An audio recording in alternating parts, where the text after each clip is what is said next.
Bien, hola a todos. El día de hoy vamos a ver los elementos de la programación funcional. Vamos a hacer una práctica de elementos de programación, es como lo básico.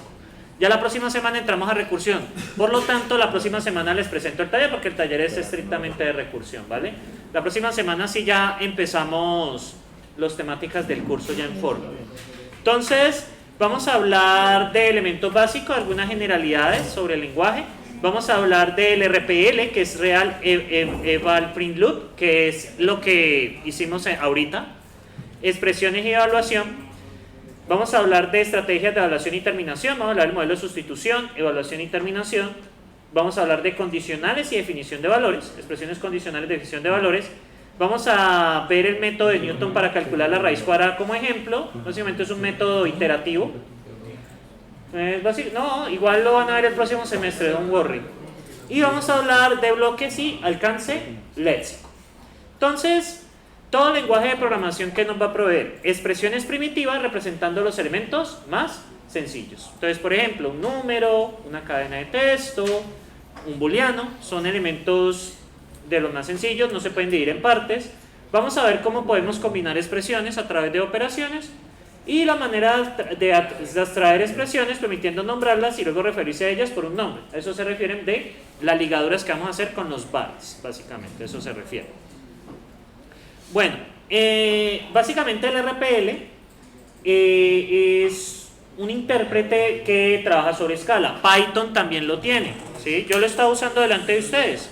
Por ejemplo, si ustedes ejecutan el comando py en Windows o el comando Python en Linux, van a tener esto, ¿cierto? Entonces, por ejemplo, 3, true and false, por ejemplo. Entonces, perdón, esto aquí es, creo que es así. Entonces, pues obviamente, esto le permite interactuar usted con el lenguaje de programación. Como es un lenguaje de programación interpretado, lo podemos hacer de esa manera. Pero la diferencia entre interpretado y compilado lo vamos a ver para el próximo semestre en el curso de lenguajes. Entonces, básicamente Scala lo tiene, ¿cierto? Si ustedes tienen instalado el Scala, solamente es ejecutar Scala. Yo lo tengo instalado, ¿cierto? Pero como la instalación es un poco maluca, entonces, ¿qué vamos a hacer? Lo que vamos a hacer, yo tengo este proyecto pues tiene estos archivos, y lo que vamos a hacer es ejecutar Gradle W, la tarea se llama RPL, menos console, play, ¿cierto? ¿Qué vamos a hacer con esto? Lo que vamos a hacer nosotros es tener intérprete de escala con la ventaja que no necesitamos tenerlo instalado. Ustedes recuerden pues que de sobremanera he evitado que ustedes tengan que instalar esto, porque pues en Windows sí hay unas cositas malucas y a veces no queda bien configurado. Realmente, perdón, es Gradle W. Entonces, básicamente esto es una tarea de Gradle, ¿sí? Como las que hemos usado, la de compilar, la de testear, buildear, etcétera, etcétera. Es una tarea más. Pero esta tarea nos permite tener el intérprete de escala. Como ven, es exactamente el mismo que acabé de ejecutar con el comando escala, ¿vale? Si tienen instalado escala en sus computadores, solo es tipear escala. Si no, vamos a utilizar este proyecto como base para ejecutar el intérprete de escala. Igual escala es una librería de Java. Entonces, pues realmente estamos corriendo sobre Java 17. Vale, creo que en estos computadores está la versión de Java 17, ¿no? ¿No? En caso que esté la 11, muchachos, voy a salir de aquí. En caso que esté la 11, modifican este archivo que llama Build Gradle, ¿listo? Y básicamente acá van a ver la versión del Java, ¿la ven aquí? La 17. Esto debería funcionar en la 11 o en la 20. Cambian ese 17 por la versión que tengan instalada, ¿listo? Eso es lo bueno del Gradle, que se adapta a cualquier, bueno, siempre y cuando sea compatible, ¿no? Sé que es compatible con la 11 en adelante. Sí, ya si de pronto intentan la 8, ya de pronto sí ya no funciona. Que la 8 ya tiene unas cosas diferentes, pero de la 11 en adelante debería trabajar. Yo utilizo la 17 como punto seguro. Porque la 17 es una versión muy robusta de Java, ¿vale? También pueden utilizar la 20, se supone que hay compatibilidad hacia atrás, ¿no? Se supone. ¿No? ¿Da problemas? Bueno, igual. Es sencillamente cambiar ahí, pero pues idealmente utilizan la versión 17, preferiblemente. Bueno, voy a ejecutar esta cosa. Entonces ahí ya tenemos el RPL, que es el intérprete. Funciona de forma similar a Python. Entonces, por ejemplo, si yo hago 3 más 5, pues debería darme 8, ¿cierto? ¿Estamos ahí? Claro, ustedes pueden ejecutar expresiones de escala allí directamente. Eso nos va a ayudar a entender un poco el lenguaje, ¿sí? Muy bien. Nada. Ya toca revisar qué está pasando. Bueno, aquí les dejo los comandos y el enlace al repositorio, ¿vale? Donde lo pueden trabajar. Other way, pues pueden utilizar ustedes, pues si tienen instalado la escala, pues como lo he dicho ya varias veces, el comando escala. Bueno, seguimos por acá. Entonces, seguimos por acá. Vamos a ver algunas cosas. Por ejemplo, ustedes pueden básicamente tener como calculadora 87 más 145, como acaba de probar. Ustedes pueden ver que acaba de probar acá 3 más 5 y pues le devuelve el valor que es un entero, que sería 8. O en otro caso también pueden hacer definiciones con def. A diferencia de val, def es una definición genérica, o sea, no es necesario especificarle el tipo, ¿vale? Pero personalmente y por experiencia es mejor utilizar val. De esto es mejor utilizar val. Entonces ustedes, por ejemplo, def size igual a 2, pues ¿qué le va a devolver? La definición. Def size, ¿y qué es size? Un entero. Y podemos tener cosas como 5 por size. ¿Qué tenemos en 5 por size? Entonces básicamente 5 por size, ¿cierto? Lineete igual a 10, ¿vale? Este rest de aquí abajo pues es un nombre aleatorio que le da. Eso es una variable temporal, eso es una ligadura temporal que se crea pues para mostrar la información, ¿vale? ¿Hasta ahora vamos bien? Bueno, esperen, yo hago algo que quiero hacer, que me molesta un poco la distribución de esto. Ahí está mejor, ¿cierto? Entonces, bueno, seguimos por acá. Entonces, ¿qué tenemos acá? Toda expresión no primitiva a aplicar un operador operando se maneja de la siguiente manera. Identifica el operador principal de la expresión, evalúe sus operandos de izquierda a derecha y aplica el operador a los operandos. Entonces, por ejemplo, ¿sí? Entonces, ¿cuál es la operación que se quiere hacer acá? Una suma, ¿cierto? Ahora, ¿cómo vamos a sumar? Vamos a sumar de izquierda a derecha. ¿Cuánto es? Bueno, 5 más 5, 10 más 6, 10, ¿cierto? O sea, se hace así, 5 más 5 y luego el resultado más 6. ¿Estamos allí? De esa manera de evaluar expresiones. Siempre van a evaluar de izquierda a derecha. Bueno, un nombre se evalúa sustituyéndolo por lo que hay del lado derecho de su definición. Entonces, pues, lo que se hizo acá, ¿sí? Lo que hicimos acá, que fue definir un nombre y, pues, básicamente el nombre pues va a ser igual a ¿qué? A lo que esté a su derecha, ¿sí? Se llaman los lenguajes de programación que asignación por la derecha. ¿Cómo así asignación por la derecha? Nombre de variable está a la izquierda igual a un valor. Entonces se llaman lenguajes asignados por la derecha. Sí, básicamente lo que hay en la derecha. Hay lenguajes de programación que asignan por la izquierda. ¿Sí? Entonces pues tenemos de los dos tipos. Pero pues el más común es el que asigna por la derecha. ¿Sí? Bueno, una vez el proceso de evaluación se obtiene un valor y esto es muy importante. Cada vez que ustedes hacen aquí algo, lo que sea, 5 por 6 o 6 por 8,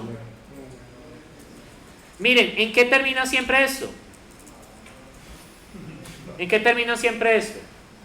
En un valor, o sea, siempre hay una respuesta. Y esta es una característica de la programación funcional. Toda operación que usted haga, siempre va a obtener una respuesta, ¿sí? Una respuesta pues puede ser un valor, puede ser una función, puede ser un tipo de dato compuesto como una lista, entre otros, ¿sí? Pero siempre van a obtener un valor como respuesta. Y esto es una de las cosas más importantes de la programación funcional. ¿Por qué? Porque cuando ustedes están en programación imperativa, una situación puede ser una asignación. ¿Cómo así una asignación? Una asignación es cambiar el valor de una variable. ¿Eso tiene algún valor de retorno en sí mismo? No, pero hace un efecto, ¿sí?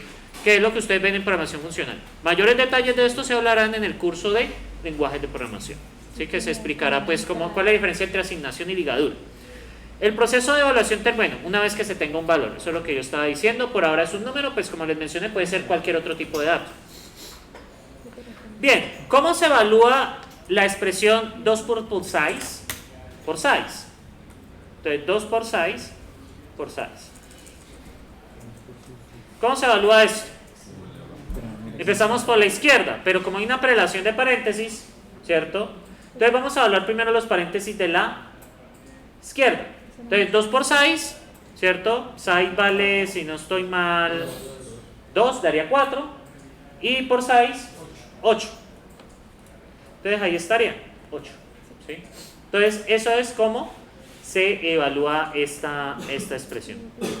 Bueno, entonces, ¿cómo se aplica el por a los operandos? Muy bien. Entonces también podemos hacer definiciones. Observen, miren esta definición. Yo puedo definir una variable, por ejemplo, a igual a, bueno, una ligadura, a igual a 8a. Pero también puedo hacer lo siguiente. Yo también puedo definir lo que son funciones. Recuerden que no hay funciones, perdón, no hay diferencia entre funciones y valores. O sea, esto es lo mismo que un número, pero observen la diferencia. Ahí definí supuestamente una función. Yo puedo preguntar por square directamente, ¿sí? Entonces, bueno, aquí no lo permite. Bueno, ahí sí falló un poquitico mi querido Python. Entonces, básicamente, yo puedo hacer square, por ejemplo, de 2. ¿Qué va a hacer square de 2? Lo eleva al cuadrado. Vamos, por ejemplo, a tener square, por ejemplo, de 10. Entonces vamos a tener 100, ¿cierto? Bueno, también podemos hacer composición de funciones. Miren esto, square de 10. ¿Cuánto me daría esto? 100% daría 10.000. ¿Sí? 100% daría 10.000. Bien, entonces, observen acá que yo también puedo hacer ese tipo de composiciones. También puedo tener lo siguiente. Por ejemplo, la suma de cuadrados. Entonces la suma de cuadrados sería x, que es un double, y y, que es un double también. Entonces, ¿qué voy a hacer? Lo que voy a hacer yo es tener square de x más square de y. A ver, creo que me tuve un pequeño error acá. Porque, bueno, lo malo de esto es que no me permite devolverme. Pero no pasa nada. ¿Cómo? Lo que estás viendo es la flechita de arriba. No deja. Entonces, square de y tampoco me deja, no me deja usar las flechas cómodamente. Mira, están las flechas. Limitaciones que esto tiene. Entonces, básicamente aquí me faltó fue un igual, ¿sí? Me va a tocar volverlo a hacer. ¿Lo vamos a hacer? Igual esto tiene sus limitaciones, ¿no? Esto tiene sus limitaciones. Entonces, supongo que en el escala normal no tendrá ese problema.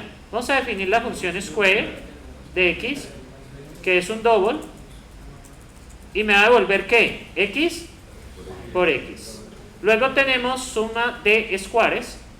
Voy a poner sum square, que recibe x, que es un double, y y, que es un double. ¿Y qué va a hacer esto? Va a invocar square de x, square de y, ¿cierto? ¿Estamos ahí? Listo, ahí definió la función. Y podemos hacer sum square, por ejemplo, de 4 y 3. Sería 25. Ahí está, ¿sí? 25. Entonces, pues básicamente, pues ahí miren que estamos haciendo composición de funciones. Lo que ustedes ven ahí son composición de funciones, básicamente. Bien, ¿cómo vamos? Sí. Profe, porque al intentar iniciar eso me sale como un error de que la emo, una vaina así. ¿La qué? La emo, que está mal configurada. La emo. No, pero ya toca mirarlo ahora. Está como, el computador está como rebelde. Bueno, los tipos son como en Java, pero en mayúsculas. ¿Qué tipos tiene Java? Booleano, string, enter, double, ¿cierto? Que son los básicos, ¿sí? Bueno,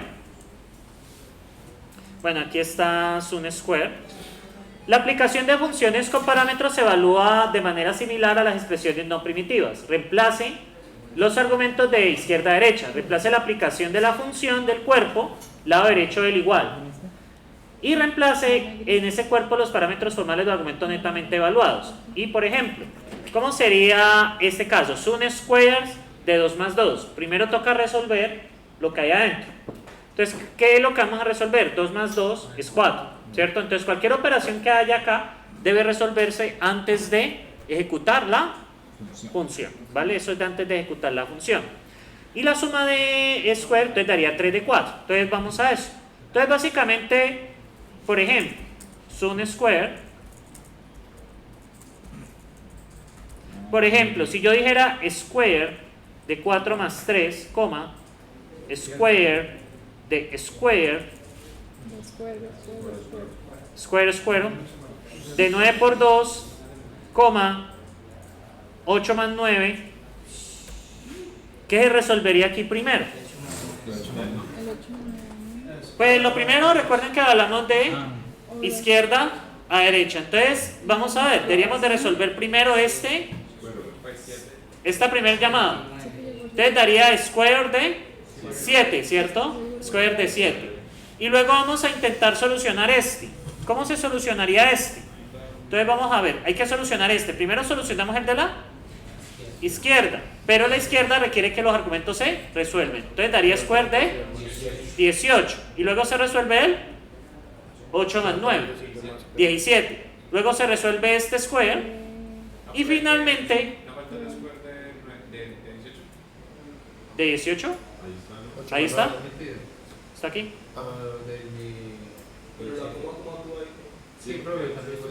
La coma actúa ahí de mala manera. Más 8 más 9. No, porque claro, es un argumento que recibe solo uno. Sí, ya ahí está. Entonces, ¿cómo se resolvería este? 9 por 2, 18 más 8 más 9. Lo que de eso se eleva al cuadrado. Y luego se vuelve a elevar al cuadrado. Eso va a dar un número grandísimo. Nos da 2.25 por 10 elevado a la 12. Eso es un número grande, ¿vale? Entonces, de esa manera se empiezan a resolver las cosas. Bueno. No, todavía no las necesito. Entonces, este esquema de evaluación, muchachos, se llama el modelo de sustitución. Entonces, ¿qué pasa? La idea del modelo de sustitución es ir reduciendo la expresión a un valor. ¿Por qué? Porque a la larga, ¿qué hace una función con algo que le entra? Debe dar alguna salida. Para usted tener una salida debe tener un valor neto. El valor neto, recuerden que en programación funcional, además de los valores primitivos que ustedes conocen, se incluyen también las funciones como primitivas. O sea, también una función es un valor que se puede devolver. ¿Estamos ahí? Sí. O que puede entrar. Este modelo puede ser aplicado a todas las expresiones siempre y cuando no tengan efectos de borde. ¿Qué quiere decir, muchachos? Que cuando usted la calcula, necesita calcular más expresiones, básicamente. ¿Sí? El modelo de sustitución se formaliza con el cálculo lambda, el cual es el fundamento de la programación funcional. Don't worry, el cálculo lambda lo veremos aquí y lo veremos en el curso que viene. En el curso que viene va a ser, como me quito ya el curso cae en mis garras, como ya me quito este tema de encima, porque esta es la primera parte del curso que viene, de la malla pasada, entonces yo ya me puedo divertir como lo estoy haciendo en algoritmos, que por fin puedo dar un curso como se debe. Pero bueno, por ahora sigamos. ¿Eso qué significa? ¿Eso qué significa? Pues que básicamente se pueden dar los temas a profundidad que se merecen. ¿Sí? No, eso es lo bueno de tener tiempo. Sí, porque usualmente en estos cursos toca correr mucho. Bueno, este esquema de evaluación, pues, esto está repetido, ¿no? Ahora bien, toda expresión se reduce a un valor en un número finito de pasos. ¿Será? ¿Será que toda expresión la podemos reducir a un valor en un número finito de pasos? ¿Ustedes qué dicen? Toda expresión que le dé un número, o sea, un número determinado de pasos, o sea que no se va a quedar toda la vida calculándola. Sí, bueno, ¿Será que después no se puede siempre? toda expresión. Toda expresión ¿Reduce un valor en un número finito de pasos. como en una función? ¿no? Una función pueden evaluarla, por ejemplo. O pueden sumar, pueden restar. Pero finito. O sea, ¿Qué se traba? ¿Les dio un cortocircuito? no, porque si lo proceso, no toca. ¿Sí o no? Sí.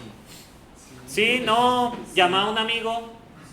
Llama al público. Llama al público. Preguntaré al público. Yo le estoy preguntando al público. No, es público. ¿Ah?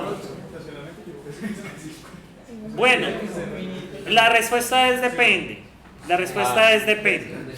Porque pensemos en el caso de una, o sea, dice toda expresión, ¿no? Eso es una de las cosas más importantes, toda expresión. ¿Estamos ahí? Entonces, o sea, está hablando de toda expresión. ¿Estamos de acuerdo? Entonces, ¿qué pasa con eso?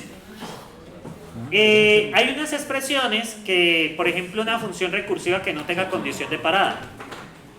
Por ejemplo, no podría reducirse el base nunca. Entonces, ustedes podrían tener una expresión que sea una suma infinita, por ejemplo. Por eso ahí cuando yo estaba leyendo el curso del factorial, que decía que hay que dejarlo en el base porque no seguía con los negativos.